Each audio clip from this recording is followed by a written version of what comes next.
एक शहर में एक नवयुवक रहता था। वह पढ़ा लिखा था। वह एक कंपनी में काम करता था। उसे सैलरी भी अच्छी मिलती थी। फिर भी वह चिंतित रहता था।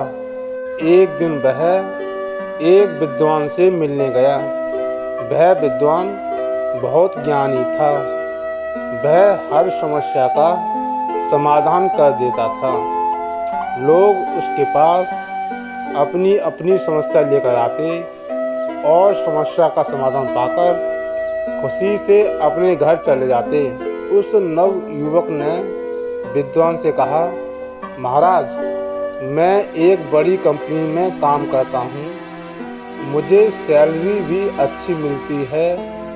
फिर भी मैं किसी न किसी समस्या को लेकर परेशान रहता हूँ। आप मुझे इस समस्या का समाधान बताइए। विद्वान ने कहा, बेटे, आज तो तुम्हें आने में देर हो गई।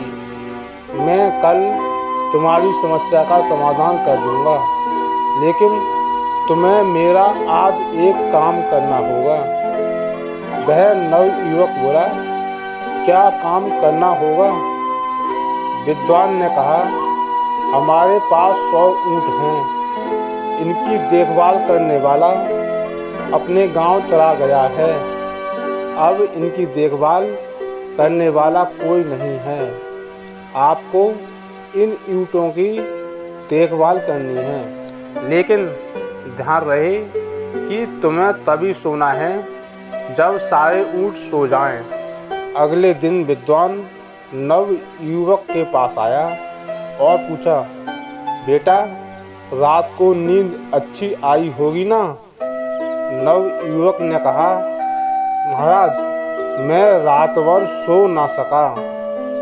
विद्वान ने फिर से पूछा, बेटे, तुम रात भर क्यों नहीं सो सके? उस नवयुवक ने कहा, महाराज, सारे ऊँट एक साथ बैठने का नाम ही नहीं ले रहे थे। कभी कोई ऊँट बैठ जाता तो कभी कोई ऊँट उठ जाता। सारे ऊँट एक साथ नहीं बैठे, इसलिए मैं रात भर सो ना सका। विद्वान बोला, यही होना था। मैं जानता था कि सारे ऊँट एक साथ नहीं बैठ सकते। वह नवयुवक बोला, महाराज, आपने मुझे ऐसा आदेश क्यों दिया? विद्वान बोला, मैं आपको समझाना चाहता था कि जिस प्रकार 100 ऊँट एक साथ नहीं बैठ सकते, इसी प्रकार तुम्हारी समस्याएं हैं। एक समस्या का समाधान करोगे तो दूसरी समस्या शुरू हो जाएगी। दूसरी समस्या का समाधान करोगे तो तीसरी खड़ी हो जाएगी। यह जीवन का खेल है। इसलिए जो समस्या महत्वपूर्ण है, उसी समस्या का समाधान करना चाहिए। कुछ समस्याएं ऐसी होती हैं जो अपने आप खत्म हो जाती हैं।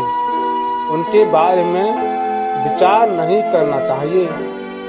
वह नवयुवक अपनी समस्या का समाधान पाकर खुशी से अपने घर चला गया।